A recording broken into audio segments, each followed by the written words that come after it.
ਇਹ ਨਹੀਂ ਹੈ ਕਿ ਸਿੱਖਾਂ ਦੇ ਵਿੱਚ ਸੰਮਤੀ ਭੇਦ ਨਹੀਂ ਹੁੰਦੇ ਰਹੇ, ਜਾਂ ਮੈਦਾਨੇ ਜੰਗ ਦੇ ਵਿੱਚ ਸਿੱਖਾਂ ਦੀ ਆਪਸੀ ਤੌਰ ਤੇ ਕਿਤੇ ਨਾ ਕਿਤੇ ਮਤਭੇਦ ਨਹੀਂ ਹੁੰਦੇ ਰਹੇ। ਮਤਭੇਦ ਤਾਂ ਚਮਕੌਰ ਦੀ ਗੜੀ ਦੇ ਵਿੱਚ ਵੀ ਹੋਏ ਨੇ। ਗੁਰੂ ਸਾਹਿਬ ਕਹਿੰਦੇ ਨੇ ਮੈਂ ਮੈਦਾਨੇ ਜੰਗ 'ਚ ਲੜ ਕੇ ਜੂਝ ਕੇ ਸ਼ਹੀਦ ਹੋਣਾ ਚਾਹੁੰਦਾ। ਪੜ੍ਹੋ ਕਿਤੇ ਆਪਣੇ ਕਵੀਆਂ ਨੂੰ, ਆਇਆ ਰੋਹ ਵਿੱਚ ਪੁਤਲਾ ਸਰਬਲੋਹ ਦਾ, ਉਹਦੀ ਵੀਰਤਾ ਅਣਖ ਵਿਖਾਉਣ ਲੱਗੀ, ਤੀਰਾਂ ਉਹਦਿਆਂ ਗਿੱਠ ਗਿੱਠ ਜੀਭ ਕੱਢੀ, ਧਰਤੀ ਕੰਬ ਕੇ ਹੋ ਹੈਰਾਨ ਲੱਗੀ, ਨੀਲਾ ਹਿਣਕਿਆ ਬਾਜ ਨੇ ਖੰਭ ਛੱਡੇ, ਨੇਤਰੀ ਉਸ ਦੀ ਬਿਜਲੀ ਜਈ ਚਮਕੀ, ਫੌਜਾਂ ਵਿੱਚ ਤੜਛੱਲੀਆਂ ਪੈ ਗਈਆਂ, ਸ਼ੂਕੀ ਵਾਂਗ ਦਮੂਹੀ ਦੇ ਤੇਗ ਉਹਦੀ, ਡੋਲੀ ਉਸ ਦੀ ਖੱਲੀਆਂ ਪੈ ਗਈਆਂ। ਗੁਰੂ ਪਾਤਸ਼ਾਹ ਮੈਦਾਨੇ ਜੰਗ 'ਚ ਜਾਣਾ ਚਾਹੁੰਦੇ ਨੇ, ਪਰ ਪੰਜ ਪਿਆਰਿਆਂ ਦਾ ਸੰਮਤੀ ਭੇਦ ਹੈ ਕਿ ਪਾਤਸ਼ਾਹ ਨਹੀਂ, ਤੁਸੀਂ ਮੈਦਾਨੇ ਜੰਗ ਦੇ ਵਿੱਚ ਨਹੀਂ ਜਾਓਗੇ। ਤੁਸੀਂ ਜਿਸ ਦਿਨ ਸਾਨੂੰ ਖੰਡੇ ਬਾਟੇ ਦੀ ਪਹੁਲ ਦਿੱਤੀ ਸੀ, ਤੁਸੀਂ ਕਿਹਾ ਸੀ ਖਾਲਸਾ ਮੇਰੋ ਸੱਜਣ ਸੂਰਾ, ਖਾਲਸਾ ਮੇਰੋ ਸਤਿਗੁਰ ਪੂਰਾ, ਖਾਲਸਾ ਮੇਰੋ ਰੂਪ ਹੈ ਖਾਸ, ਖਾਲਸੇ ਮੇਹੋ ਕਰੋ ਨਿਵਾਸ। ਮੈਂ ਖਾਲਸੇ ਦੇ ਤੌਰ ਤੇ, ਪੰਥ ਪ੍ਰਧਾਨੀ ਦੇ ਤੌਰ ਤੇ ਇਸ ਪੰਚ ਪ੍ਰਧਾਨੀ ਮਰਿਆਦਾ ਨੂੰ ਸੰਭਾਲਦਾ ਹੋਇਆ ਤੁਹਾਨੂੰ ਹੁਕਮ ਦਿੰਦਾ ਹੈ। ਦਇਆ ਸਿੰਘ ਨੇ ਕਿਹਾ ਕਿ ਤੁਸੀਂ ਚਮਕੌਰ ਦੀ ਗੜੀ ਚੋਂ ਨਿਕਲ ਜਾਓ। ਸੰਮਤੀ ਭੇਦ ਤਾਂ ਇਹ ਵੀ ਸੀ। ਸੰਮਤੀ ਭੇਦ ਤਾਂ ਗੁਰਦਾਸ ਨੰਗਲ ਦੀ ਗੜੀ ਦੇ ਵਿੱਚ ਵੀ ਸੀ। ਜਦੋਂ ਤੁਹਾਡੇ ਨੇੜੇ ਦਾ ਜਾਇਆ ਬਾਬਾ ਬੰਦਾ ਸਿੰਘ ਬਹਾਦਰ, ਕਦੀ ਇਸ ਇਲਾਕੇ ਦੇ ਵਿੱਚ ਲਛਮਣ ਦੇਵ ਸੀ, ਲਛਮਣ ਦੇਵ ਤੋਂ ਮਾਧੋ ਦਾਸ ਤੇ ਬਾਬਾ ਬੰਦਾ ਸਿੰਘ ਬਹਾਦਰ ਬਣਿਆ, ਤੇ ਗੁਰਦਾਸ ਨੰਗਲ ਦੀ ਗੜੀ ਦੇ ਵਿੱਚ ਬਾਬਾ ਪਰਿਵਾਰ ਦੇ ਵਿੱਚੋਂ ਕਾਹਨ ਸਿੰਘ ਤੇ ਬਨੋਦ ਸਿੰਘ ਦਾ ਵੀ ਸੰਮਤੀ ਭੇਦ ਸੀ। ਬਨੋਦ ਸਿੰਘ ਕਹਿੰਦਾ ਹੈ ਕਿ ਸਾਨੂੰ ਗੜੀ ਨੂੰ ਛੱਡ ਕੇ ਨਿਕਲ ਜਾਣਾ ਚਾਹੀਦਾ ਹੈ, ਤੇ ਬਾਬਾ ਬੰਦਾ ਸਿੰਘ ਬਹਾਦਰ ਕਹਿੰਦਾ ਹੈ ਕਿ ਅੰਤਮ ਦਮ ਤੱਕ ਮੁਕਾਬਲਾ ਕਰਨਾ ਚਾਹੀਦਾ ਹੈ। 8 ਮਹੀਨੇ ਦਾ ਘੇਰਾ, 60,000 ਦੀ ਫੌਜ, ਅਗਵਾਈ ਕਰ ਰਿਹਾ ਦਲੇਰੇ ਜੰਗ ਅਬਦੁਲ ਸਮਦ ਖਾਨ, ਤੇ ਉਹਦਾ ਪੁੱਤਰ ਉਸ ਵੇਲੇ ਜੰਮੂ ਦਾ ਸੂਬਾ ਸੀ ਖਾਨ ਬਹਾਦਰ ਜ਼ਕਰੀਆ ਖਾਨ, ਜਿਹੜਾ ਬਾਅਦ ਦੇ ਵਿੱਚ ਪੰਜਾਬ ਦਾ ਗਵਰਨਰ ਬਣਦਾ। ਉੱਥੇ ਉਦਤ ਸਿੰਘ ਬੰਦੇਲਾ ਹੈ, ਉੱਥੇ ਛਤਰਸਾਲ ਹੈ। ਡਿਟੇਲ ਦੇ ਵਿੱਚ ਪੜ੍ਹਨਾ ਹੋਵੇ ਤੇ ਇੱਕ ਅੰਗਰੇਜ਼ੀ ਦੀ ਕਿਤਾਬ ਹੈ ਡਾਕਟਰ ਵਿਲੀਅਮ ਇਰਵਿਨ ਦੀ ਲਿਖੀ ਹੋਈ ਦਾ ਲੇਟਰ ਮੁਗਲਸ, ਉਹਦੇ ਵਿੱਚੋਂ ਖਾਫੀ ਖਾਨ ਦੇ ਹਵਾਲੇ ਨਾਲ ਦੱਸਦਾ ਹੈ ਕਿ 8 ਮਹੀਨੇ ਦਾ ਘੇਰਾ ਸਿੱਖਾਂ ਦੇ ਕੋਲ ਖਾਣ ਦੇ ਵਾਸਤੇ ਰੁੱਖਾਂ ਦੇ ਪੱਤੇ ਵੀ ਨਹੀਂ ਬਚੇ। ਇਹਨਾਂ ਨੇ ਰੁੱਖਾਂ ਦੀਆਂ ਛਿੱਲਾਂ ਵੀ ਖਾਧੀਆਂ ਨੇ। ਇੰਨੇ ਦਰਦਨਾਕ ਤੇ ਬੁਰੇ ਹਾਲਾਤਾਂ ਦੇ ਵਿੱਚ ਫੇਰ ਵੀ ਉਹਨਾਂ ਸਿੱਖਾਂ ਨੇ ਮੈਦਾਨੇ ਜੰਗ ਨੂੰ ਛੱਡ ਕੇ ਜਾਣ ਦਾ ਆਪਣਾ ਫੈਸਲਾ ਨਹੀਂ ਕੀਤਾ। ਪਰ ਜੇ ਬਨੋਦ ਸਿੰਘ ਉਸ ਮੈਦਾਨੇ ਜੰਗ ਦੇ ਵਿੱਚੋਂ ਬਚ ਕੇ ਨਿਕਲਿਆ ਤੇ 18ਵੀਂ ਸਦੀ ਦੇ ਬਾਕੀ ਇਤਿਹਾਸ ਦੇ ਵਿੱਚ ਤੁਸੀਂ ਬਨੋਦ ਸਿੰਘ, ਉਸ ਦੇ ਪੁੱਤਰ ਕਾਹਨ ਸਿੰਘ ਤੇ ਉਸ ਦੇ ਪੁੱਤਰ ਮੀਰੀ ਸਿੰਘ ਦਾ ਕਿਤੇ ਨਾਮ ਨਹੀਂ ਸੁਣੋਗੇ। ਕਿਉਂਕਿ ਜਦੋਂ ਸਿੱਖਾਂ ਨੂੰ ਇਹ ਪਤਾ ਲੱਗਾ ਕਿ ਉਸ ਮੈਦਾਨੇ ਜੰਗ ਦੇ ਵਿੱਚ ਸੰਮਤੀ ਭੇਦ ਦੇ ਕਰਕੇ ਬਨੋਦ ਸਿੰਘ ਬਾਬਾ ਬੰਦਾ ਸਿੰਘ ਬਹਾਦਰ ਨੂੰ ਧੋਖਾ ਦੇ ਕੇ ਚਲਾ ਗਿਆ, ਤੇ ਸਿੱਖਾਂ ਨੇ ਬਾਅਦ 'ਚ ਉਹਨਾਂ ਨੂੰ ਲੀਡਰ ਸਵੀਕਾਰ ਨਹੀਂ ਕੀਤਾ। ਇਸ ਵਾਰੀ ਵੱਖਰਾ ਵਰਤਾਰਾ ਇਹ ਵਾਪਰਿਆ ਕਿ ਸਿੱਖ ਕੌਮ ਨੇ ਉਹਨਾਂ ਲੋਕਾਂ ਨੂੰ ਦੁਬਾਰਾ ਲੀਡਰ ਸਵੀਕਾਰ ਕੀਤਾ ਜਿਹੜੇ ਜੂਨ 84 ਦੇ ਵਿੱਚੋਂ ਹੱਥ ਖੜੇ ਕਰਕੇ ਨਿਕਲ ਗਏ ਸੀ। ਅਸੀਂ ਫਿਰ ਉਹਨਾਂ ਨੂੰ ਸਵੀਕਾਰ ਕੀਤਾ, ਅਸੀਂ ਅੱਜ ਵੀ ਉਹਨਾਂ ਨੂੰ ਸਵੀਕਾਰ ਕਰ ਰਹੇ ਹਾਂ। ਸੋ ਇਹ ਵਰਤਾਰਾ ਸੀ ਜਿਹੜਾ ਬੜਾ ਵਿਲੱਖਣ ਸੀ। ਸੰਮਤੀ ਭੇਦ ਤਾਂ ਸਿੱਖਾਂ ਦੇ ਵਿੱਚ ਬਹੁਤ ਵਾਰੀ ਹੋਏ ਨੇ। ਕਿਤੇ ਤੁਹਾਨੂੰ ਰਾਮ ਰੌਣੀ ਦੇ ਕਿਲੇ ਦੀ ਘਟਨਾ ਪਤਾ ਹੋਵੇ। ਰਾਮ ਰੌਣੀ ਦੇ ਕਿਲੇ ਦੇ ਅੰਦਰ ਸਰਦਾਰ ਜੱਸਾ ਸਿੰਘ ਆਹਲੂਵਾਲੀਆ ਤੇ ਬਾਹਰ ਘੇਰਾ ਪਾਇਆ ਅਦੀਨਾ ਬੇਗ ਨੇ, ਤੇ ਅਦੀਨਾ ਬੇਗ ਦੇ ਨਾਲ ਜੱਸਾ ਸਿੰਘ ਰਾਮਗੜੀਆ। ਹੁਣ ਸੰਮਤੀ ਭੇਦ ਵੇਖੋ ਕਿੰਨੇ ਵੱਡੇ ਪੱਧਰ ਦਾ ਹੈ ਕਿ ਜਿਹੜੇ ਕਿਲੇ ਦੇ ਅੰਦਰ ਨੇ ਉਹ ਵੀ ਸਿੱਖ ਨੇ ਤੇ ਘੇਰਾ ਪਾਉਣ ਵਾਲਾ ਵੀ ਸਿੱਖ। ਇੱਕ ਸਿੱਖ ਉਹ ਨੇ ਜਿਹੜੇ ਆਜ਼ਾਦੀ ਦੇ ਵਾਸਤੇ ਜੂਝ ਰਹੇ ਨੇ, ਇੱਕ ਸਿੱਖ ਉਹ ਹੈ ਜਿਹੜਾ ਉਸ ਵੇਲੇ ਅਦੀਨਾ ਬੇਗ ਦੀ ਮਦਦ ਕਰ ਰਿਹਾ ਹੈ। ਕਈ ਦਿਨ ਇਹ ਘੇਰਾ ਪਿਆ ਰਿਹਾ। ਅਖੀਰ ਜਦੋਂ ਸਿੱਖਾਂ ਨੇ ਸੋਚਿਆ ਕਿ ਹੁਣ ਅਸੀਂ ਇਸ ਘੇਰੇ ਦੇ ਵਿੱਚ ਜ਼ਿਆਦਾ ਚਿਰ ਨਾ ਸੁਰੱਖਿਅਤ ਰਹਿ ਸਕਦੇ ਹਾਂ ਤੇ ਨਾ ਅਸੀਂ ਅਸਤਰਾਂ ਦੇ ਨਾਲ ਘੇਰੇ ਦਾ ਬਹੁਤ ਲੰਮਾ ਸਮਾਂ ਮੁਕਾਬਲਾ ਕਰ ਸਕਦੇ ਹਾਂ, ਹੁਣ ਫੈਸਲਾ ਇਹ ਲਿਆ ਗਿਆ, ਅਰਦਾਸ ਕੀਤੀ ਗਈ ਕਿ ਸਵੇਰੇ ਰਾਮ ਰੌਣੀ ਦੇ ਕਿਲੇ ਦਾ ਦਰਵਾਜ਼ਾ ਖੋਲ੍ਹ ਦਿੱਤਾ ਜਾਵੇਗਾ, ਸਾਰੇ ਬਾਹਰ ਨਿਕਲਾਂਗੇ, ਮੈਦਾਨੇ ਜੰਗ ਦੇ ਵਿੱਚ ਜੂਝਾਂਗੇ, ਜੇ ਕੋਈ ਨਿਕਲ ਸਕਦਾ ਹੈ ਨਿਕਲ ਜਾਵੇ, ਜਿਹੜਾ ਨਹੀਂ ਨਿਕਲ ਸਕਦਾ ਉਹ ਇਸ ਮੈਦਾਨੇ ਜੰਗ ਦੇ ਵਿੱਚ ਜੂਝਦਾ ਹੋਇਆ ਸ਼ਹੀਦ ਹੋ ਜਾਵੇਗਾ। ਜਦੋਂ ਇਹ ਫੈਸਲਾ ਲਿਆ ਗਿਆ, ਸ਼ਾਮ ਨੂੰ ਅਰਦਾਸ ਕੀਤੀ। ਅਰਦਾਸ ਕਰਨ ਤੋਂ ਬਾਅਦ ਜਦੋਂ ਸਿੰਘਾਂ ਨੇ ਜੈਕਾਰਾ ਲਾਇਆ ਨਾ, ਤੇ ਜਿਹੜਾ ਬਾਹਰ ਜੱਸਾ ਸਿੰਘ ਰਾਮਗੜੀਆ ਸੀ ਉਹ ਵੀ ਸੀ ਤਾਂ ਸਿੱਖਾਂ ਦੇ ਵਿੱਚੋਂ, ਜਦੋਂ ਉਸਨੇ ਵੇਖਿਆ ਨਾ ਕਿ ਇਸ ਸਮੇਂ ਸਿੱਖਾਂ ਨੇ ਅਰਦਾਸ ਕਰਕੇ ਜੈਕਾਰਾ ਲਾਇਆ, ਇਹਦਾ ਮਤਲਬ ਹੈ ਕਿ ਸਿੱਖ ਹੁਣ ਸਵੇਰੇ ਮਰਨ ਦੇ ਵਾਸਤੇ ਤਿਆਰ ਨੇ, ਉਹਨੇ ਉਸੇ ਵੇਲੇ ਸਿੱਖ ਕੌਮ ਦਾ ਸਾਥ ਦਿੱਤਾ।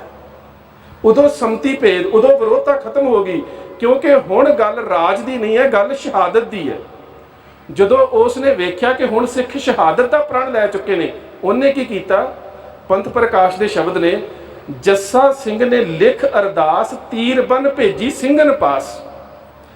ਇੱਕ ਚਿੱਠੀ ਨੂੰ ਲਿਖਿਆ, ਉਸ ਚਿੱਠੀ ਦੇ ਵਿੱਚ ਉਹਨੇ ਕਿਹਾ, ਖਾਲਸਾ ਜੀ ਜਿੰਨਾ ਚਿਰ ਜਿਉਂਦੇ ਸੀ ਸਾਡੇ ਮਤਭੇਦ ਸੀ, ਮੈਂ ਅਦੀਨਾ ਬੇਗ ਦੇ ਨਾਲ ਸੀ, ਤੁਸੀਂ ਮੇਰੇ ਤੋਂ ਵੱਖਰੇ ਸੀ, ਪਰ ਹੁਣ ਜਿਹੜਾ ਤੁਸੀਂ ਅਰਦਾਸ ਤੋਂ ਬਾਅਦ ਜਕਾਰਾ ਛੱਡਿਆ ਹੈ ਨਾ, ਮੈਨੂੰ ਪਤਾ ਹੈ ਕਿ ਤੁਸੀਂ ਸ਼ਹਾਦਤਾਂ ਦੇ ਵਾਸਤੇ ਤਿਆਰ ਹੋ।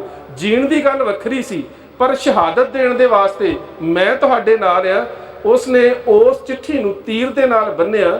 ਜੱਸਾ ਸਿੰਘ ਨੇ ਲਿਖ ਅਰਦਾਸ, ਅਰਦਾਸ ਹੈ ਅਰਜ਼ਦਾਸ਼ਤ, ਬੇਨਤੀ ਕੀਤੀ, ਤੀਰ ਬਨ ਭੇਜੀ ਸਿੰਘਨ ਪਾਸ। ਤੇ ਉਹ ਤੀਰ ਜਿਹੜਾ ਸੀ ਉਹ ਕਿਲੇ ਦੇ ਅੰਦਰ ਚਲਾ ਕੇ ਸੁੱਟ ਦਿੱਤਾ ਕਿ ਖਾਲਸਾ ਜੀ ਕਿਲੇ ਦਾ ਦਰਵਾਜ਼ਾ ਖੋਲ ਦਿਓ। ਜੇਕਰ ਹੁਣ ਸ਼ਹਾਦਤਾਂ ਦੀ ਗੱਲ ਹੈ ਤੇ ਜੱਸਾ ਸਿੰਘ ਆਹਲੂਵਾਲੀਆ ਦੇ ਨਾਲ ਜੱਸਾ ਸਿੰਘ ਰਾਮਗੜੀਆ ਵੀ ਸ਼ਹਾਦਤ ਪਾਉਣ ਨੂੰ ਤਿਆਰ ਹੈ। ਕਿਲੇ ਦਾ ਦਰਵਾਜ਼ਾ ਖੋਲ੍ਹਿਆ ਗਿਆ। ਸਰਦਾਰ ਜੱਸਾ ਸਿੰਘ ਰਾਮਗੜੀਆ ਆਪਣੇ ਸਾਥੀ ਲੈ ਕੇ ਜਦੋਂ ਅੰਦਰ ਵੜਿਆ ਤੇ ਸਾਡੇ ਪੰਥ ਪ੍ਰਕਾਸ਼ ਦੇ ਸ਼ਬਦ ਨੇ, ਜੱਸਾ ਸਿੰਘ ਜਬ ਅੰਦਰ ਵੜਾ ਤੁਰਕਨ ਕੇ ਸਿਰ ਪਾਣੀ ਪੜਾ। ਉਸੇ ਵੇਲੇ ਮੁਗਲ ਫੌਜਾਂ ਨੇ ਘੇਰਾ ਚੁੱਕ ਲਿਆ ਕਿ ਹੁਣ ਸਿੱਖ ਇਕੱਠੇ ਹੋ ਗਏ ਨੇ, ਹੁਣ ਇਹਨਾਂ ਦੇ ਵਿੱਚ ਏਕਤਾ ਆ ਗਈ ਹੈ। ਇਸ ਸਾਰੇ 1984 ਦੇ ਘੱਲੂਘਾਰੇ ਤੋਂ ਬਾਅਦ ਇੱਕ ਵਰਤਾਂਤ ਹੋਰ ਬੜਾ ਮਾੜਾ ਰਿਹਾ ਹੈ ਕਿ ਸਿੱਖਾਂ ਦੇ ਵਿੱਚ ਅਜੇ ਤੱਕ ਵੀ ਏਕਤਾ ਦੇ ਸੂਤਰ ਨੇ ਜਨਮ ਨਹੀਂ ਲਿਆ। ਅਜੇ ਵੀ ਅਸੀਂ ਵੱਖ-ਵੱਖ ਹਾਂ, ਅਜੇ ਵੀ ਸਾਡੀਆਂ ਜਥੇਬੰਦੀਆਂ ਵੱਖ, ਸਾਡੀਆਂ ਧੜੇਬੰਦੀਆਂ ਵੱਖ, ਸਾਡੇ ਨਿਸ਼ਾਨੇ ਵੱਖ, ਸਾਡੀ ਚੇਤਨਤਾ ਜਿਹੜੀ ਆ ਉਹ ਇੱਕ ਸੂਤਰ ਦੇ ਵਿੱਚ ਪਰੋਈ ਨਹੀਂ ਜਾ ਸਕੀ। ਕਲੈਕਟਿਵ ਕੌਂਸ਼ੀਅਸਨੈਸ ਜਿਹੜੀ ਸੀਗੀ ਉਹ ਸੰਗਠਨ ਰੂਪ ਦੇ ਵਿੱਚ ਕੌਮੀ ਚੇਤਨਾ ਦਾ ਪ੍ਰਗਟਾਵਾ ਨਹੀਂ ਕਰ ਸਕੀ। ਅਸੀਂ ਇੰਨਾ ਕੁਝ ਹੋਣ ਦੇ ਬਾਵਜੂਦ ਵੀ ਇਕੱਠੇ ਨਹੀਂ ਹੋ ਸਕੇ। ਸ਼ਹਾਦਤਾਂ ਅਨੇਕਾਂ ਹੋਈਆਂ ਨੇ, ਪਰ 18ਵੀਂ ਸਦੀ ਦੇ ਵਿੱਚ ਸਿੱਖਾਂ ਦੀ ਇੱਕ ਮਿਸਾਲ ਸੀ ਕਿ ਉਹ ਹਮੇਸ਼ਾ ਇਕੱਠੇ ਹੋ ਜਾਂਦੇ ਸੀ। ਉਹ ਸ਼ਹਾਦਤ ਦੇ ਸਮੇਂ ਇਕੱਠੇ ਸੀ, ਉਹ ਦੁੱਖ ਸਹਿਣ ਦੇ ਸਮੇਂ ਇਕੱਠੇ ਸੀ। ਉਹ ਸੁੱਖ ਦੇ ਵਿੱਚ ਤਾਂ ਵੱਖਰੇ ਹੋ ਸਕਦੇ ਆ, ਪਰ ਜਦੋਂ ਉਹਨਾਂ ਦੇ ਉੱਪਰ ਕੋਈ ਬਿਪਤਾ ਪੈਂਦੀ ਸੀ ਉਦੋਂ ਇਕੱਠੇ ਹੋ ਜਾਂਦੇ ਸੀ। ਔਰ ਇੱਕ ਸਿੱਖ ਬਸ ਇੱਕੋ ਨਾਰਾ ਦਿੰਦਾ ਸੀ ਕਿ ਹੁਣ ਸਾਡਾ ਇੱਕ ਨਾਰਾ ਹੈ, ਮਿਸਲ ਵੰਡ ਅਬ ਕਬੇ ਨਾ ਪਾਵੋ, ਰਲ ਮਿਲ ਖੜ ਤੁਰ ਪੰਥ ਬਚਾਓ। ਹੁਣ ਆਪਸੀ ਵੰਡ ਛੱਡ ਦਿਓ, ਹੁਣ ਖਤਰਾ ਪੰਥ ਨੂੰ ਹੈ। ਹੁਣ ਤੁਸੀਂ ਆਪਸੀ ਜਿਹੜੇ ਵਖਰੇਵੇਂ ਨੇ, ਜਿਹੜੇ ਆਪਸੀ ਝਗੜੇ ਨੇ, ਜਿਹੜੇ ਆਪਸੀ ਮਤਭੇਦ ਨੇ, ਉਹ ਛੱਡ ਦਿਓ। ਪੰਥ ਸਾਰਾ ਇਕੱਠਾ ਹੋ ਜਾਂਦਾ ਸੀ, ਕਿਉਂਕਿ ਉਸ ਵੇਲੇ ਪੰਥ ਦੇ ਵਿੱਚ ਇੱਕ ਗੁਣ ਸੀ, ਉਹ ਸੀ ਸਬਰ ਔਰ ਸ਼ੁਕਰ, ਜਿਹੜਾ ਸਿੱਖੀ ਦੇ ਵਿੱਚੋਂ ਖਤਮ ਹੁੰਦਾ ਜਾ ਰਿਹਾ। ਸਿੱਖ ਦੇ ਕੋਲ ਸਬਰ ਵੀ ਸੀ, ਸਿੱਖ ਦੇ ਕੋਲ ਸ਼ੁਕਰ ਵੀ ਸੀ। ਉਸ ਸਬਰ ਔਰ ਸ਼ੁਕਰ ਦੇ ਨਾਲ ਚੱਲਦਿਆਂ ਜਦੋਂ ਸਿੱਖ ਉਸ ਆਇਨ ਦੇ ਵਿੱਚੋਂ ਆਪਣੀ ਆਜ਼ਾਦੀ ਨੂੰ ਵੇਖਦਾ ਸੀ ਤਾਂ ਉਹ ਸਬਰ ਤੇ ਸ਼ੁਕਰ ਦੇ ਵਿੱਚ ਰਹਿੰਦਾ ਹੋਇਆ ਆਪਣਾ ਆਪਾ ਕੁਰਬਾਨ ਕਰਨ ਨੂੰ ਤਿਆਰ ਹੋ ਜਾਂਦਾ ਸੀ। ਔਰ ਜਿੰਨੇ ਵੀ ਇਹ ਵਰਤਾਰੇ ਤੇ ਘਟਨਾਵਾਂ ਵਾਪਰੇ ਨੇ, ਇਹ 18ਵੀਂ ਸਦੀ ਤੋਂ ਕੋਈ ਵੱਖਰੇ ਨਹੀਂ ਹੈ। ਤੁਸੀਂ ਕਿਤੇ 18ਵੀਂ ਸਦੀ ਦਾ 18th ਸੈਂਚੁਰੀ ਦਾ ਇਤਿਹਾਸ ਪੜ੍ਹ ਕੇ ਵੇਖੋ, ਇਹ ਸਾਰੇ ਵਰਤਾਰੇ ਇੱਕ ਲੜੀ ਦੇ ਵਿੱਚ ਨੇ। ਪਰ ਇਸ ਵਾਰੀ ਸਾਡੀ ਪਦਾਰਥਵਾਦੀ ਸੋਚ, ਸਾਡੀ ਮਟੀਰੀਅਲਿਸਟਿਕ ਥਿੰਕਿੰਗ, ਅਸੀਂ ਇੰਨੇ ਜ਼ਿਆਦਾ ਪਦਾਰਥਵਾਦੀ ਹੋ ਗਏ ਹਾਂ ਕਿ ਗੁਆਂਢ ਦੇ ਵਿੱਚ ਸਿੱਖ ਭੁੱਖਾ ਮਰ ਰਿਹਾ ਹੋਵੇ ਸਾਨੂੰ ਉਸ ਦੀ ਕੋਈ ਚਿੰਤਾ ਨਹੀਂ। ਪਰ ਅਸੀਂ ਸੋਸ਼ਲ ਮੀਡੀਆ ਦੇ ਉੱਪਰ ਇੱਕ ਬਿਸਕੁਟ ਦਾ ਪੈਕਟ ਫੜਾ ਕੇ ਫੋਟੋ ਜ਼ਰੂਰ ਖਿਚਾਵਾਂਗੇ ਕਿ ਮੈਂ ਬਹੁਤ ਵੱਡਾ ਸੇਵਾਦਾਰ ਹਾਂ, ਮੈਂ ਸੇਵਾ ਕਰ ਰਿਹਾ। ਅਸੀਂ ਸੋਸ਼ਲ ਮੀਡੀਆ ਤੇ ਸੇਵਾ ਦਾ ਵਿਖਾਵਾ ਜ਼ਰੂਰ ਕਰਾਂਗੇ, ਪਰ ਸਾਡੇ ਗੁਆਂਢ ਦੇ ਵਿੱਚ ਕੀ ਵਾਪਰ ਰਿਹਾ, ਸਿੱਖ ਭੁੱਖਾ ਮਰ ਰਿਹਾ, ਸਿੱਖ ਦੀ ਸਮੱਸਿਆ ਕੀ ਹੈ, ਉਹਦੀ ਸਾਨੂੰ ਕੋਈ ਚਿੰਤਾ ਨਹੀਂ। ਔਰ ਜਿੰਨੇ ਵੀ ਇਹ ਵਰਤਾਰੇ ਨੇ, ਮੇਰਾ ਵਕਤ ਤਕਰੀਬਨ ਸਮਾਪਤ ਹੈ, 3 ਮਿੰਟ ਰਹਿ ਗਏ ਨੇ। ਜਿੰਨੇ ਵੀ ਇਹ ਵਰਤਾਰੇ ਨੇ ਮੇਰੀਓ ਭੈਣੋ, ਇਹਨਾਂ ਨੂੰ 18ਵੀਂ ਸਦੀ ਦੇ ਸਮਰੂਪ ਉਸ ਸਸਟੇਨ ਕੰਟੀਨਿਊ ਪ੍ਰੋਸੈਸ ਜਿਸ ਨੂੰ ਅਸੀਂ ਕਹਿੰਦੇ ਹਾਂ, ਲਗਾਤਾਰ ਇੱਕਸਾਰ ਜਿਹੜੀ ਵਿਕਾਸ ਦੀ ਪ੍ਰਕਿਰਿਆ, ਉਹਦੇ ਵਿੱਚ ਰੱਖ ਕੇ ਵੇਖੋ, ਕਿਤੇ ਕੁਝ ਵੱਖਰਾ ਹੈ ਹੀ ਨਹੀਂ ਹੈ। ਜੇ ਵੱਖਰਾ ਹੈ ਤੇ ਸਾਡੀ ਸੁਰਤ, ਜੇ ਵੱਖਰਾ ਹੈ ਤੇ ਸਾਡੀ ਮਾਨਸਿਕਤਾ, ਜੇ ਵੱਖਰੀ ਹੈ ਤੇ ਸਾਡੀ ਜ਼ਹਿਨੀਅਤ, ਕਿ ਇੰਨਾ ਕੁਝ ਹੋਣ ਤੋਂ ਬਾਅਦ ਅਜੇ ਵੀ ਅਸੀਂ ਏਕਤਾ ਦੇ ਸੂਤਰ ਦੇ ਵਿੱਚ ਪਰੋਏ ਨਹੀਂ ਜਾ ਸਕੇ। ਛੋਟੇ ਛੋਟੇ ਸਾਡੇ ਝਗੜੇ, ਛੋਟੀ ਛੋਟੀ ਸਾਡੀ ਈਰਖਾ, ਛੋਟੇ ਛੋਟੇ ਸਾਡੇ ਮਤਭੇਦ, ਛੋਟੇ ਛੋਟੇ ਸਾਡੇ ਵਖਰੇਵੇਂ, ਅਸੀਂ ਅਜੇ ਵੀ ਇਕੱਠੇ ਹੋਣ ਨੂੰ ਤਿਆਰ ਨਹੀਂ। ਔਰ ਜੋ ਕੁਝ ਸਾਡੇ ਤੇ ਹੋਇਆ ਉਹ ਉਹੀ ਕੁਝ ਸੀ। ਮੈਂ ਇੱਕ ਤੁਹਾਡੇ ਨਾਲ ਉਦਾਹਰਨ ਸਾਂਝੀ ਕਰਦਾ ਹਾਂ। 5 ਜੂਨ ਦੀ ਸਵੇਰ ਦੀ ਸੰਤ ਜਰਨੈਲ ਸਿੰਘ ਖਾਲਸਾ ਭਿੰਡਰਾਂ ਵਾਲਿਆਂ ਦੇ ਨਿੱਜੀ ਸਹਾਇਕ ਭਾਈ ਰਿਸ਼ਪਾਲ ਸਿੰਘ, ਉਹਨਾਂ ਦੀ ਧਰਮ ਪਤਨੀ ਬੀਬੀ ਪ੍ਰੀਤਮ ਕੌਰ, ਕਿਤੇ ਤੁਸੀਂ ਮਿਲਣਾ ਹੋਵੇ ਤੇ ਮੁਹਾਲੀ ਰਹਿੰਦੇ ਨੇ, ਜਾ ਕੇ ਮਿਲ ਸਕਦੇ ਹੋ। ਛਾਤੀ ਦੇ ਵਿੱਚ ਗੋਲੀ ਲੱਗੀ ਹੋਈ ਹੈ। ਗੋਲੀ ਕਦੋਂ ਲੱਗੀ? ਜਦੋਂ ਉਹ ਆਪਣੇ 18 ਦਿਨ ਦੇ ਪੁੱਤਰ ਮਨਪ੍ਰੀਤ ਸਿੰਘ ਨੂੰ ਦੁੱਧ ਪਿਆ ਰਹੇ ਸੀ। ਦੁਸ਼ਮਣ ਦੀ ਗੋਲੀ ਆ ਕੇ ਲੱਗੀ, ਬੇਟੇ ਦੇ ਸਿਰ ਦੇ ਵਿੱਚ ਬੇਟੇ ਦੇ ਸਿਰ ਦੇ ਵਿੱਚੋਂ ਮਾਂ ਦੀ ਛਾਤੀ ਦੇ ਵਿੱਚ 18 ਦਿਨ ਦਾ ਬੱਚਾ ਮਾਂ ਦੀ ਗੋਦ ਦੇ ਵਿੱਚ ਸ਼ਹਾਦਤ ਪ੍ਰਾਪਤ ਕਰ ਗਿਆ ਤੇ ਸਾਹਮਣੇ ਮੈਦਾਨੇ ਜੰਗ ਦੇ ਵਿੱਚ ਜੂਝਦਾ ਹੋਇਆ ਪਤੀ ਸ਼ਹੀਦ ਹੋ ਗਿਆ। ਹੁਣ ਤੁਸੀਂ ਵੇਖੋ ਉਸ ਮਾਂ ਦੀ ਔਰ ਉਸ ਪਤਨੀ ਦੀ ਮਾਨਸਿਕਤਾ ਦੇ ਵਿੱਚੋਂ ਉਸ ਇਤਿਹਾਸ ਨੂੰ ਵੇਖੋ ਕਿ ਗੋਦ ਦੇ ਵਿੱਚ ਪੁੱਤਰ ਦੀ ਲਾਸ਼ ਪਈ ਹੈ ਤੇ ਸਾਹਮਣੇ ਪਤੀ ਦੀ ਲਾਸ਼ ਪਈ ਹੈ। ਇਹਨੂੰ ਉਸ ਮਾਨਸਿਕਤਾ ਦੇ ਵਿੱਚ ਵੇਖੋ ਜਿਸ ਮਾਨਸਿਕਤਾ ਦੇ ਵਿੱਚੋਂ ਕਦੀ ਸਾਡੀ ਅਰਦਾਸ ਦੇ ਸ਼ਬਦ ਸੀ ਕਿ ਧੰਨ ਨੇ ਸਾਡੀਆਂ ਉਹ ਮਾਵਾਂ ਜਿਨ੍ਹਾਂ ਨੇ ਬੱਚਿਆਂ ਦੇ ਟੁਕੜੇ ਝੋਲੀਆਂ 'ਚ ਪਵਾਏ। ਅੱਜ ਸਾਡਾ ਸਿਦਕ, ਸਾਡਾ ਸਬਰ, ਸਾਡੀ ਉਹ ਦ੍ਰਿੜਤਾ, ਸਾਡੀ ਉਹ ਦਲੇਰੀ ਕਿੱਥੇ ਚਲੀ ਗਈ? ਅਸੀਂ ਤਾਂ ਉਹ ਸੀ ਜਦੋਂ ਮੀਰ ਮੰਨੂ ਦੀ ਜੇਲ੍ਹ ਦੇ ਵਿੱਚ ਸਾਰਾ ਦਿਨ ਸਵਾ ਮਣ ਦੀ ਚੱਕੀ ਪੀਸਣ ਨੂੰ ਦਿੱਤੀ ਜਾਂਦੀ ਸੀ ਤੇ ਫਿਰ ਜਦੋਂ ਮੀਰ ਮੰਨੂ ਸ਼ਾਮ ਨੂੰ ਆਪਣੇ ਕਾਜ਼ੀ ਨੂੰ ਅਬਦੁਲ ਹਕ ਨੂੰ ਸਵਾਲ ਕਰਦਾ ਸੀ ਨਾ ਕਿ ਇਹਨਾਂ ਔਰਤਾਂ ਦੇ ਉੱਪਰ ਇੰਨੇ ਜ਼ੁਲਮ ਕੀਤੇ ਗਏ ਨੇ, ਇਹਨਾਂ ਚੋਂ ਕਿੰਨੀਆਂ ਤਿਆਰ ਹੋਈਆਂ ਨੇ ਜ਼ੁਲਮਾਂ ਤੋਂ ਘਬਰਾ ਕੇ ਦੀਨ-ਏ ਇਸਲਾਮ ਕਬੂਲ ਕਰਨ ਨੂੰ, ਤੇ ਉਹ ਰੋਜ਼ ਆ ਕੇ ਕਹਿੰਦਾ ਸੀ ਇੱਕ ਵੀ ਨਹੀਂ। ਕਹਿੰਦਾ ਕਰਦੀਆਂ ਕੀ ਨੇ? ਸਾਰਾ ਦਿਨ ਜੇਲ੍ਹ ਦੇ ਵਿੱਚ ਚੱਕੀ ਪੀਸਣੀ, ਚੱਕੀ ਪੀਸਣ ਤੋਂ ਬਾਅਦ ਰਾਤ ਨੂੰ ਅੱਧਾ ਪ੍ਰਸ਼ਾਦਾ ਤੇ ਅੱਧਾ ਪਿਆਲਾ ਪਾਣੀ ਨੂੰ ਪੀਣ ਦਾ ਦੇਣਾ।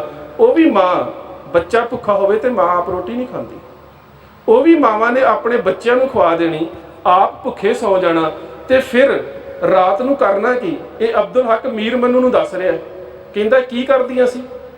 ਕਹਿੰਦਾ ਸ਼ਾਮ ਨੂੰ ਇਕੱਠੇ ਹੋ ਕੇ ਆਪਣੇ ਖੁਦਾ ਦੀ ਕਲਾਮ ਪੜ੍ਹਦੀਆਂ ਨੇ, ਰਹਿ ਰਾਸ ਕਰਦੀਆਂ ਨੇ ਤੇ ਫਿਰ ਅਰਦਾਸ ਪਤਾ ਕੀ ਕਰਦੀਆਂ ਨੇ? ਨਾਨਕ ਨਾਮ ਚੜ੍ਹਦੀ ਕਲਾ ਤੇਰੇ ਭਾਣੇ ਸਰਬੱਤ ਦਾ ਭਲਾ।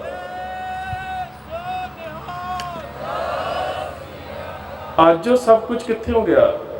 ਅੱਜ ਅਸੀਂ ਚੱਕੀਆਂ ਤਾਂ ਨਹੀਂ ਪੀਸ ਰਹੇ, ਅੱਜ ਅਸੀਂ ਜੇਲ੍ਹ ਦੇ ਵਿੱਚ ਵੀ ਨਹੀਂ ਹੈ, ਅੱਜ ਸਾਡੀਆਂ ਗੋਦਾਂ ਦੇ ਵਿੱਚ ਬੱਚਿਆਂ ਦੇ ਟੁਕੜੇ ਨਹੀਂ ਹੈ, ਅੱਜ ਸਾਡੇ ਬੱਚਿਆਂ ਨੂੰ ਨੇਜਿਆਂ ਤੇ ਨਹੀਂ ਪਰੋਇਆ ਜਾਂਦਾ। ਅੱਜ ਸਾਡਾ ਨਿਤਨੇਮ ਕਿੱਥੇ ਗਿਆ? ਅੱਜ ਸਾਡੀ ਗੁਰਮਤ ਵਿਚਾਰਧਾਰਾ ਕਿੱਥੇ ਗਈ? ਅੱਜ ਤਾਂ ਕਮਰੇ ਵੀ ਏਸੀ, ਗੱਡੀਆਂ ਵੀ ਏਸੀ, ਪਰ ਸਾਰਾ ਦਿਨ ਅੱਗੇ ਟੈਲੀਵਿਜ਼ਨ ਜ਼ਰੂਰ ਹੈ। ਸੀਰੀਅਲ ਪੁੱਛ ਲਓ ਕਿ ਕਿਹੜਾ ਕਿਹੜਾ, ਸਾਰੇ ਯਾਦ ਹੋਣਗੇ ਮੇਰੀਆਂ ਭੈਣਾਂ ਨੂੰ, ਮੈਨੂੰ ਪਤਾ ਕਿ ਕਿਹੜੇ ਸੀਰੀਅਲ ਦੇ ਵਿੱਚ ਕੀ ਆ ਰਿਹਾ ਹੈ, ਕਿਹੜੇ 'ਚ ਨਹੁੰ ਲੜ ਰਹੀ ਹੈ, ਕਿਹਦੇ 'ਚ ਸੱਸ ਲੜ ਰਹੀ ਹੈ, ਸਾਰਾ ਯਾਦ ਹੋਵੇਗਾ। ਪਰ ਮੀਰ ਮੰਨੂ ਦੀ ਜੇਲ੍ਹ ਦੇ ਉੱਪਰ ਜੋ ਕੁਝ ਵਾਪਰਿਆ ਉਹ ਤੁਹਾਡੇ ਵਡੇਰੇ ਸੀ, ਬਗਾਨੇ ਥੋੜਾ ਸੀ। ਉਹ ਸਾਨੂੰ ਯਾਦ ਨਹੀਂ। ਸਾਡੀ ਗੋਦ ਦੇ ਵਿੱਚੋਂ ਬੱਚਿਆਂ ਨੂੰ ਇਤਿਹਾਸ ਦੀਆਂ ਜਿਹੜੀਆਂ ਇਹ ਸਾਖੀਆਂ ਜਿਨ੍ਹਾਂ ਨੇ ਉਹਨਾਂ ਨੂੰ ਗੁਰਮਤ ਦੀ ਵਿਚਾਰਧਾਰਕ ਪਰੰਪਰਾ ਦੇ ਨਾਲ ਜੋੜਨਾ ਸੀ, ਉਹ ਤੇ ਖਤਮ ਹੋ ਗਈਆਂ। ਸਾਡੇ ਬੱਚਿਆਂ ਨੂੰ ਇਹ ਪਤਾ ਹੈ ਕਿ ਕਿਹੜਾ ਐਕਟਰ ਕਿਹੜੀ ਫਿਲਮ ਦੇ ਵਿੱਚ ਆਇਆ, ਉਹ ਕਿਉਂ ਹੈ। ਕਿਤੇ ਨਾ ਕਿਤੇ ਅਸੀਂ ਆਪਣੀ ਮਾਨਸਿਕਤਾ ਦੇ ਵਿੱਚ ਧਰਮ ਨੂੰ ਮਨਫੀਤ ਨਹੀਂ ਕਰਦੇ ਜਾ ਰਹੇ। ਮੇਰੀਓ ਭੈਣੋ, ਅਸੀਂ ਤੇ ਉਹਨਾਂ ਦੇ ਵੰਸ਼ਜ ਹਾਂ ਕਿ ਮਾਂ ਦੀ ਗੋਦ ਦੇ ਵਿੱਚੋਂ ਬੱਚੇ ਨੂੰ ਚੁੱਕਿਆ ਜਾਂਦਾ ਹੈ ਤੇ ਉਸ ਨੂੰ ਹਵਾ ਦੇ ਵਿੱਚ ਉਛਾਲਿਆ ਜਾਂਦਾ ਹੈ ਤੇ ਹਵਾ ਦੇ ਵਿੱਚ ਉਛਾਲੇ ਬੱਚੇ ਦੇ ਥੱਲੇ ਨੇਜਾ ਕਰ ਦਿੱਤਾ ਜਾਂਦਾ ਹੈ। ਬੱਚਾ ਨੇਜੇ ਦੇ ਵਿੱਚ ਪਰੋਇਆ ਜਾਂਦਾ ਹੈ, ਉਹਦੀ ਇੱਕ ਚੀਕ ਨਿਕਲਦੀ ਹੈ ਤੇ ਮਾਂ ਦੀ ਜਿਹੜੀ ਦਰਦ ਭਰੀ ਆਵਾਜ਼, ਇੱਕ ਕਵੀ ਕਹਿੰਦਾ ਖੂਨ ਨਾਲ ਲੱਥਪੱਥ ਸੂਲੀ ਟੰਗੇ ਪੁੱਤਰ ਨੂੰ ਪੁੱਛਦੀ ਫਿਰੇ ਇੱਕ ਮਾਈ, ਪੁੱਤਰ ਜੀ ਸੂਲੀ ਉੱਤੇ ਨੀਂਦ ਕਿਵੇਂ ਆਈ? ਬੇਟਾ ਤੂੰ ਭੁੱਖਾ ਸੀ, ਤੇਰੇ ਕੋਲ ਤਾਂ ਪੀਣ ਨੂੰ ਪਾਣੀ ਵੀ ਨਹੀਂ ਸੀ, ਤੂੰ ਤਾਂ ਮੇਰੀ ਗੋਦ ਦੇ ਵਿੱਚ ਨਹੀਂ ਸੀ ਸੌ ਰਿਹਾ, ਹੁਣ ਤੂੰ ਸੂਲੀ ਦੇ ਉੱਪਰ ਕਿਵੇਂ ਸੌ ਗਿਆ? ਨੇਜੇ ਦੇ ਉੱਪਰ ਚੁੱਪਚਾਪ ਤੂੰ ਸ਼ਹਾਦਤ ਨੂੰ ਕਿਵੇਂ ਪ੍ਰਵਾਨ ਕਰ ਲਿਆ? ਤੇ ਉਹ ਕਵੀ ਕਹਿੰਦਾ ਉਸ ਬੱਚੇ ਦੀ ਆਤਮਾ 'ਚੋਂ ਇੱਕ ਆਵਾਜ਼ ਆਉਂਦੀ ਸੀ, ਸੁੱਤਿਆਂ ਨੂੰ ਸਾਨੂੰ ਨਾ ਜਗਾਈ ਨੀ ਅੰਮੀਏ, ਹੱਸ ਕੇ ਸ਼ਹੀਦੀ ਅਸਾਂ ਪਾਈ। ਸਾਡਾ ਉਹ ਵਿਰਸਾ ਕਿੱਥੇ ਗਿਆ? ਉਹ ਵਿਰਸਾ ਅੱਜ ਸਾਡੇ 'ਚੋਂ ਗਵਾਚਦਾ ਜਾ ਰਿਹਾ ਹੈ। ਇਹਨਾਂ ਵਰਤਾਰਿਆਂ ਦੇ ਵਿੱਚੋਂ, ਇਹਨਾਂ ਘੱਲੂਘਾਰਿਆਂ ਦੇ ਵਿੱਚੋਂ ਜੇਕਰ ਅਸੀਂ ਕੌਮ ਦੇ ਵਿੱਚ ਏਕਤਾ ਤੇ ਇਤਫਾਕ ਪੈਦਾ ਨਹੀਂ ਕਰਦੇ, ਜੇਕਰ ਅਸੀਂ ਕੌਮ ਦੇ ਉਸ ਸੁਨਹਿਰੀ ਵਿਰਸੇ ਦੇ ਨਾਲ ਜੁੜਦੇ ਨਹੀਂ, ਤੇ ਮੇਰੇ ਖਿਆਲ ਦੇ ਨਾਲ ਸਾਡੇ ਇਕੱਠੇ ਹੋ ਕੇ ਬੈਠਣ ਦਾ ਕੋਈ ਲਾਭ ਨਹੀਂ। ਜੇਕਰ ਸਾਡੀ ਸੁਰਤ ਜਿਹੜੀ ਹੈ ਉਸ ਚੇਤਨਤਾ ਦੇ ਵਿੱਚ ਉਸ ਬਲਵਾਨਤਾ ਨੂੰ ਨਾ ਲੈ ਕੇ ਆ ਸਕੀ। ਵਕਤ ਮੇਰਾ ਸਮਾਪਤ ਹੈ, 2-4 ਮਿੰਟ ਜ਼ਿਆਦਾ ਲੈ ਗਿਆ, ਖਿਮਾ ਦਾ ਜਾਚਕ ਹੈ। ਮੇਰੇ ਬਹੁਤ ਹੀ ਸਤਿਕਾਰਯੋਗ ਵੀਰ ਸਰਬਜੀਤ ਸਿੰਘ ਹੁਣੀ ਪਹੁੰਚ ਚੁੱਕੇ ਨੇ। ਅੱਜ ਦੇ ਹਾਲਾਤਾਂ ਦੇ ਬਾਰੇ ਕੌਮੀ ਚਿੰਤਨ ਉਹਨਾਂ ਨੇ ਤੁਹਾਡੇ ਨਾਲ ਸਾਂਝਾ ਕਰਨਾ ਹੈ। ਮੇਰਾ ਵਕਤ ਸਮਾਪਤ ਹੈ। ਇੰਨੀਆਂ ਕੁ ਬੇਨਤੀਆਂ ਪ੍ਰਵਾਨ। ਫਤਿਹ ਦੀ ਸਾਂਝ, ਕੋਈ ਰਸਨਾ ਵਾਂਝੀ ਨਾ ਰਹੇ। ਗੱਜ ਕੇ ਆਖਿਓ ਜੀ, ਵਾਹਿਗੁਰੂ ਜੀ ਕਾ ਖਾਲਸਾ, ਵਾਹਿਗੁਰੂ ਜੀ ਕੀ ਫਤਿਹ।